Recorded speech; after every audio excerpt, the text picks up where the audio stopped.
Today I'm going to be doing the first of a new series that I decided to do here on my channel called Foundation Friday. So the foundation, for my first Foundation Friday, I'm going to be reviewing the Hourglass Immaculate Liquid to Powder Foundation. This is a long ass name. On Sephora's website there are 22 different shades, and I picked up the shade Ebony, and that is the darkest shade.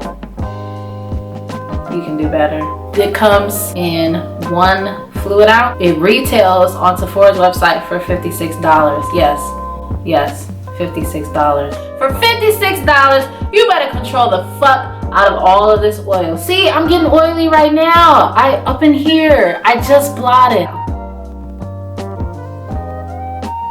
Well, enough about that.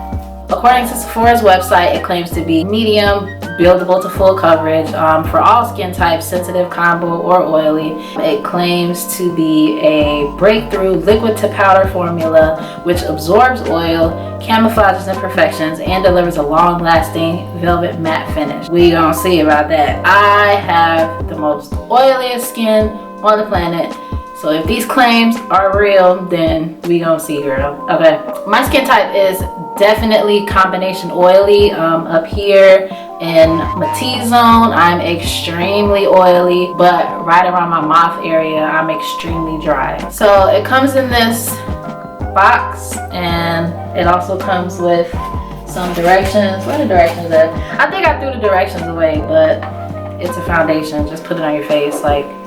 And it also comes with a primer, the Hourglass Veil Mineral Primer. I decided that since it does come with its own primer, I'm going to use the primer today. And then so day 2, I will be using my Becca Evermatte Poreless Priming Perfector. So day 1, I'm going to use the Veil Mineral Primer, and then this will be day 2.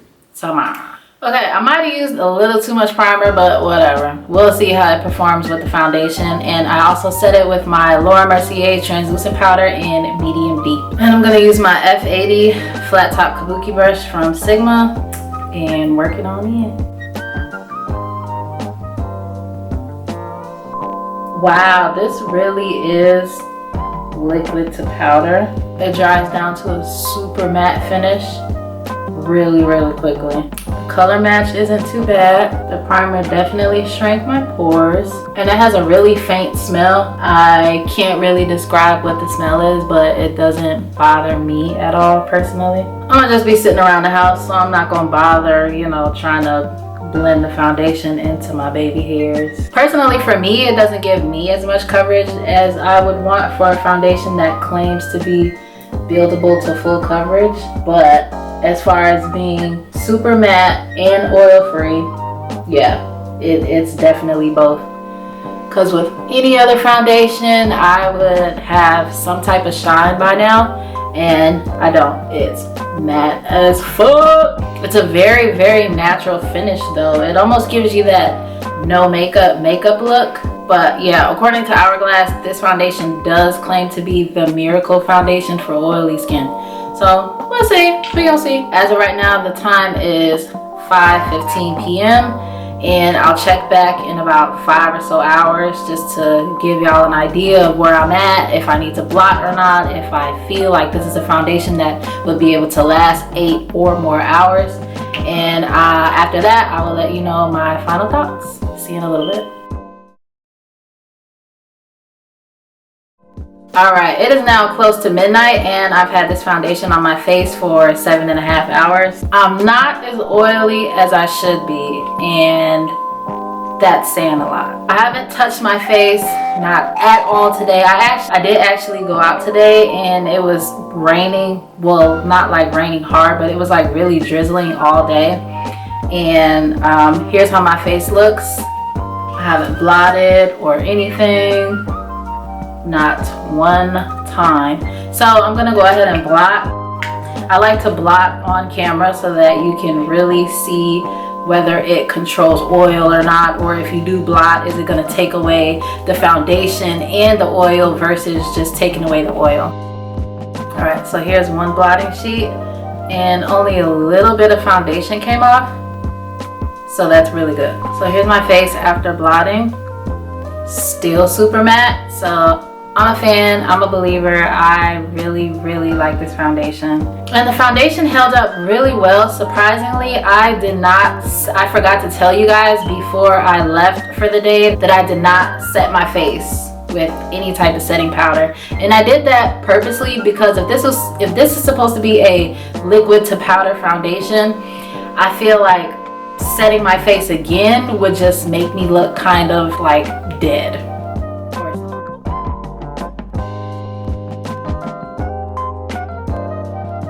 For not having blotted after 7 whole hours, this is good. For me, this is good because I'm extremely oily.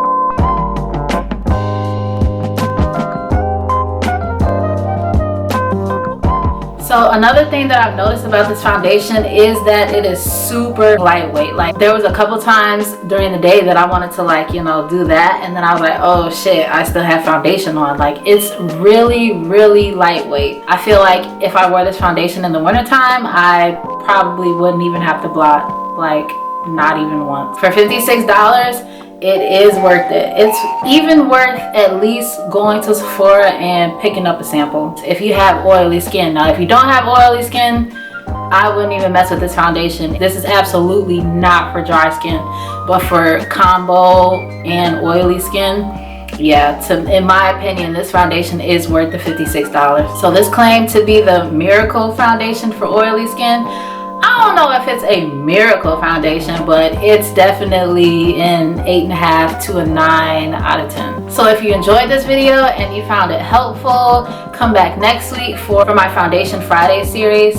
I also want to do a summer foundation series, like a summer foundations for oily skin. I'm also going to be testing different drugstore foundations, different high-end foundations. I really want to like get into like any and every foundation that I can get my hands on. So yeah, if you found this helpful, don't forget to thumbs up and comment and subscribe. Everything I do will be down below in the description box. Thanks for joining me, and I'll see you in my next video. Bye.